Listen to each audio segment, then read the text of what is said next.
Madame, Monsieur, bonjour. On ouvre ce journal avec une page santé. Plus de 600 millions d'insuffisants rénaux dans le monde, selon l'OMS, l'Organisation mondiale de la santé. Et les tout-petits ne sont pas épargnés, malheureusement. Eh bien, hier, 10 mars, à l'occasion de la journée mondiale du rein, les acteurs de la santé publique ont appelé à l'union pour lutter contre ce mal.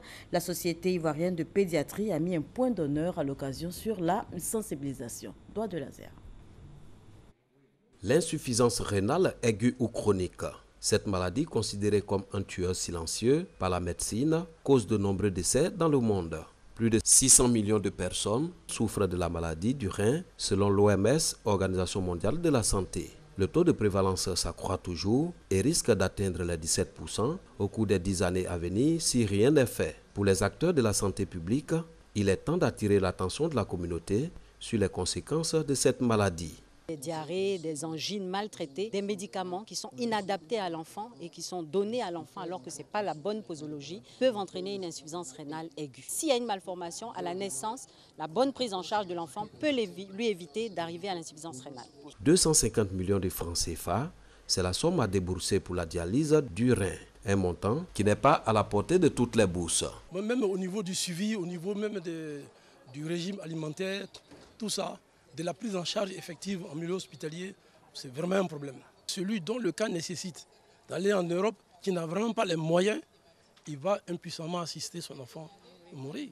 Donc ce que nous demandons au pouvoir public, c'est de faire en sorte que les enfants qui sont malades soient véritablement pris en charge. En Côte d'Ivoire, les personnes adultes malades du rein bénéficient d'une subvention pour leur prise en charge, ce qui n'est pas encore le cas chez les enfants qui sont les plus nombreux à être affectés par la maladie. La journée mondiale du rein, célébrée ce jeudi 10 mars, est donc une opportunité pour interpeller les décideurs sur l'amélioration de la prise en charge en vue de sauver des vies humaines.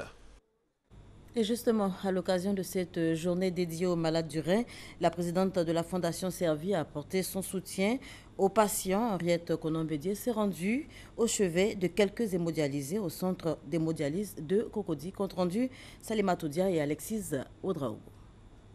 2 enfants et au chômage, Lobeko Fofana est atteinte d'insuffisance rénale chronique depuis 3 ans. 2 fois par semaine, elle se rend au centre d'hémodialyse de Cocody pour suivre son traitement. J'avais un problème de hanche, donc je suis allée voir un médecin. Donc il m'a prescrit des médicaments, donc c'est sur ça je suis. C'est mes parents qui s'occupent de moi et puis mes enfants aujourd'hui. Une patiente comme de nombreux autres dialysés qui ne seront pas oubliés d'Henriette Konon-Bédié ce 10 mars, journée mondiale du rein. Un appui conséquent qui est venu apporter la présidente de la Fondation Servir aux 25 cas d'hémodialyse en plein traitement au centre de Cocody. C'était mon devoir de venir voir les patients pour voir comment ils vont. Et à ma grande surprise, j'ai été vraiment satisfaite, malgré que mon cœur saigne de voir toutes ces personnes en souffrance. Une visite qui apporte du baume au cœur des malades. Il y a le sourire. Vous ne voyez pas, ça ne se lit pas sur le visage, c'est bon pour le moral. Depuis 1985, les actions de lutte contre l'insuffisance rénale sont menées. Mais pour les spécialistes, des défis restent encore à relever. L'évolution de la maladie, elle est exponentielle. En d'autres termes, les moyens dont nous disposons sont insuffisants par rapport aux besoins. Et chaque année, si nous devions mettre en dialyse, il faudrait compter au moins plus de 1000 patients qui doivent être mis en dialyse. C'est pour cela que le projet de Servir sera d'un apport considérable. En Côte d'Ivoire, plus de 565 cas d'hémodialyse sont enregistrés dans les hôpitaux publics. 409 autres sont toujours en attente de traitement. Un dépistage des facteurs de risque est possible. Dans 90% des cas, il permet la prévention de la maladie. Alors on change complètement de sujet à présent. Vous le verrez en image, l'arrivée à Abidjan de la première dame du Mali, Keïta Aminata Maïga, est en Côte d'Ivoire depuis hier. Elle a été accueillie à sa descente d'avion par son homologue ivoirienne Dominique Ouattara. La première dame du Mali est l'invitée d'honneur du dîner gala annuel de bienfaisance de la Fondation Children of Africa. L'événement aura lieu ce soir. Objectif cette année, mobiliser des fonds pour la construction de 3 centres d'accueil pour les enfants victimes de travail et de maltraitance. La prise en charge des enfants en situation difficile. La première dame du Mali, tout comme la première dame de Côte d'Ivoire, en a fait une priorité. Je vous propose d'écouter à présent les premiers mots de la première dame du Mali, hier à son arrivée. C'est avec plaisir et honneur que j'ai accepté cette invitation quand elle me l'a dit. Vous savez, le Mali et la Côte d'Ivoire sont deux pays frères. Nous avons tellement de Maliens ici en Côte d'Ivoire que moi personnellement je me sens chez moi en Côte d'Ivoire et je ne pouvais qu'accepter et venir soutenir ma sœur. Elle fait beaucoup de choses, de très bonnes choses. Je pense que nous devons nous donner la main justement pour essayer de faire certaines choses en faveur de nos populations et elle, ce qu'elle fait en faveur de l'enfance, c'est incroyable. Moi, j'ai une petite ONG qui travaille dans l'environnement, mais je fais beaucoup aussi par rapport à l'école, à l'éducation, à la santé. Donc, je suis très contente d'être là et avec elle, avec toute la population ivoirienne que je remercie, cet accueil chaleureux, fraternel. Voilà, le gala est donc prévu pour ce soir. Vous le verrez également en images, ouverture de la première conférence annuelle du RIAFPI en présence du Premier ministre Daniel Kablan-Duncan, le réseau international des agences francophones de promotion des investissements ont harmonisé les activités de toutes ces agences. La rencontre va durer 2 jours. Elle se tient ici même à Abidjan. La cérémonie d'ouverture a eu lieu hier. Ils ont, eux, bénéficié il y a quelques mois du financement de l'agence Emploi Jeunes dans le cadre du suivi donc de leur projet. Et ces jeunes Ivoiriens bénéficiaires ont reçu la visite du ministre de la Promotion de la Jeunesse, de l'Emploi des Jeunes et du Service civique. Sidi Touré est allé, bien évidemment, à la rencontre de ces quelques bénéficiaires pour se rendre compte du bon déroulement de leur activité. Fulgence Kwaku Kwame a bénéficié en 2014 d'un financement d'environ 13 millions de francs CFA pour l'exécution de son projet, cela grâce à l'ex-FNJ, Fonds national de la jeunesse, aujourd'hui Agence Emploi Jeunes. Cet appui lui a permis de mettre sur pied une unité de production de transformation de la banane plantain et de l'igname dans la commune de Yopougon. L'Emploi Jeune a financé le projet Waïdan à hauteur de 12 900 000 qui nous a permis de démarrer les activités de production de chips depuis 2014. Dans nos perspectives, d'ici 5 ans, on va investir au moins 100 millions de francs CFA avec emploi direct au minimum 300 personnes. Outre Fulgence Kwaku, Ardine Silla, détentrice d'une boulangerie dans la commune de Cocody, a également bénéficié d'un financement de 51 millions de francs CFA pour le démarrage de son activité.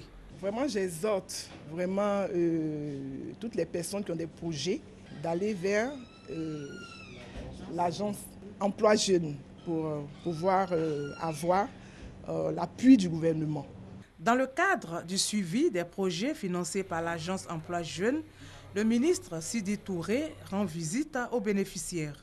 Nous sommes très heureux de voir que ces contributions de l'État de Côte d'Ivoire à l'autonomisation des jeunes sont bien utilisées. L'agence Emploi Jeunes, qui hérite de tous les différents actifs et passifs de l'ex-FNJ, est à l'œuvre pour pouvoir accompagner les différents promoteurs qui se sont engagés auprès de l'ex-FNJ. Selon le ministre Sidi Touré, le gouvernement accorde une place de choix au problème de l'emploi des jeunes. C'est pourquoi il entend apporter son appui aux jeunes Ivoiriens porteurs de projets afin de les aider à sortir de la précarité. Voilà un reportage signé nous, Sangaré et Grâce Kando. On parle éducation à présent. Environ 28 ans après sa construction, le lycée municipal Kone Moussa de Kani ploie sous le poids de l'âge. Passé en 2013 de collège municipal à lycée, sa capacité d'accueil n'a pas subi de transformation jusque-là. De 500 élèves au départ, il accueille aujourd'hui 1700 élèves. La pratique de la double vacation s'impose donc aux élèves, mais également aux enseignants, des enseignants qui de reste sont très peu.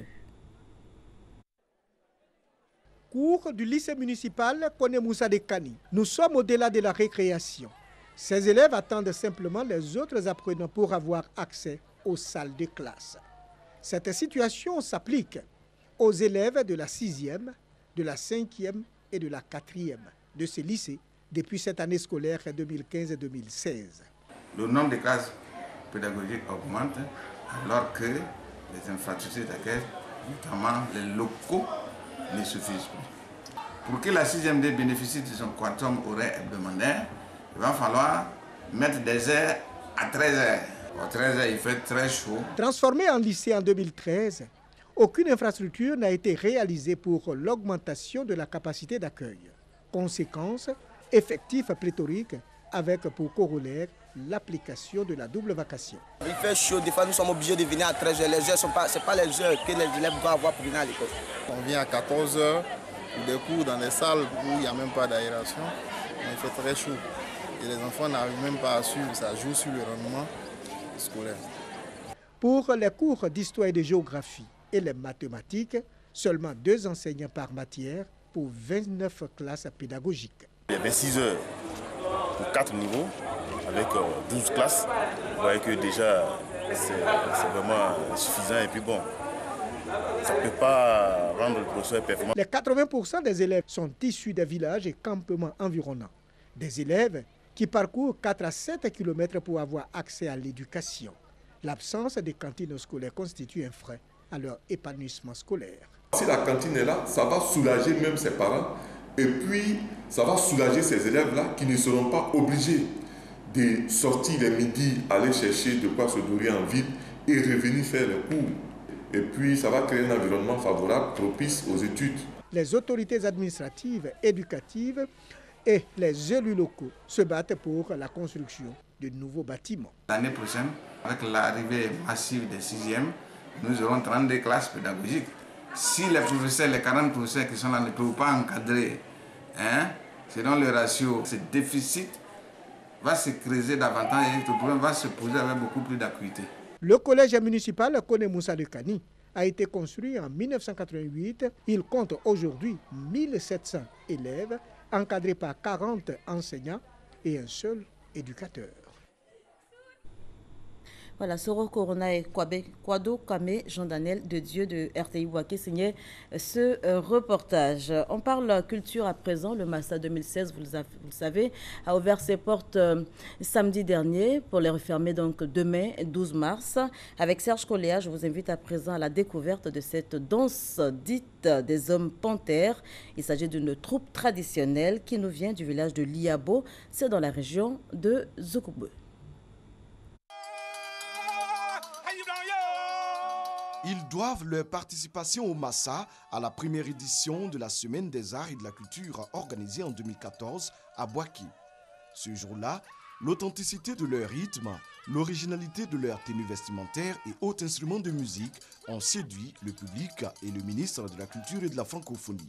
Maurice Kwakubandaman les a recommandés au commissariat général de la 9e édition du marché des arts du spectacle africain.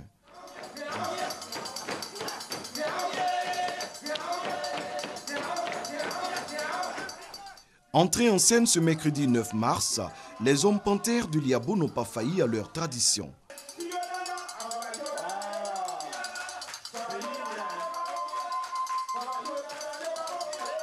Pas rythmé, chorégraphie synchronisée, grande débauche d'énergie, occupation scénique parfaite, ils ont, comme à leur habitude, fait sensation.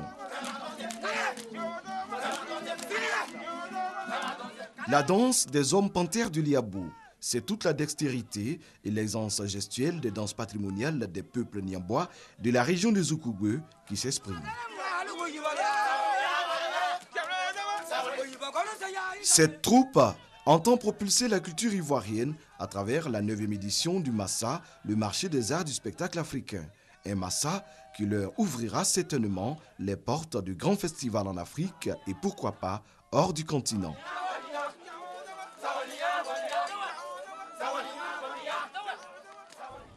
Voilà, il y a de grosses pointures. Il y en a également au Massa 2016, Relema, Baseko Kouyaté, Paco Seri sur une même scène, de quoi faire exploser la salle Louga François du Palais de la Culture. Une soirée jazz animée par un trio magique. C'était mercredi dernier. Le jazz était à l'honneur au 5e jour du Massa. On retrouve Serge Collier.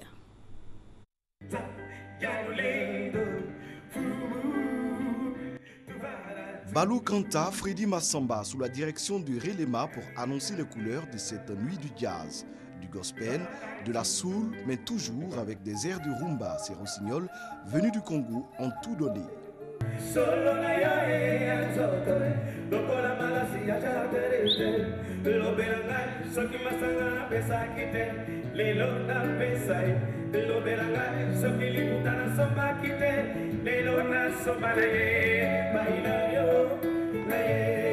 Cette ambiance soft va monter d'un cran avec l'apparition de cet homme, Paco Seri.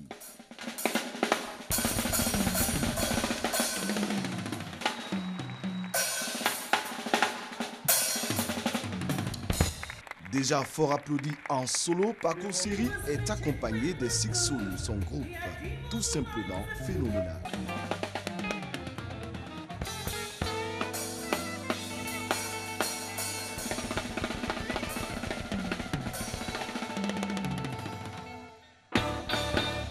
Quand le célèbre malien Cheikh Tidiane Seck se joint à la fête, la salle est en ébullition.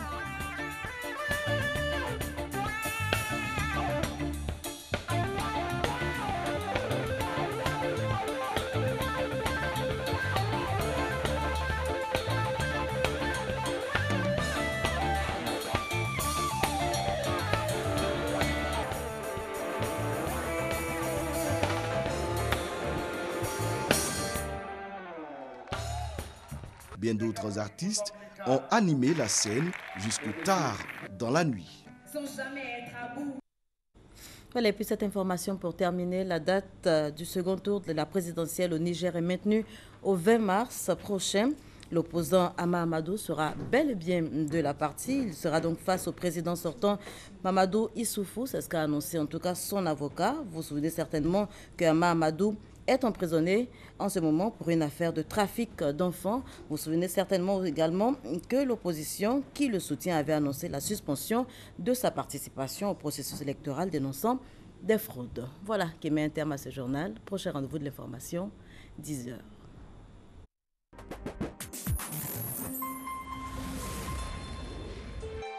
RTI 1, la chaîne qui rassemble.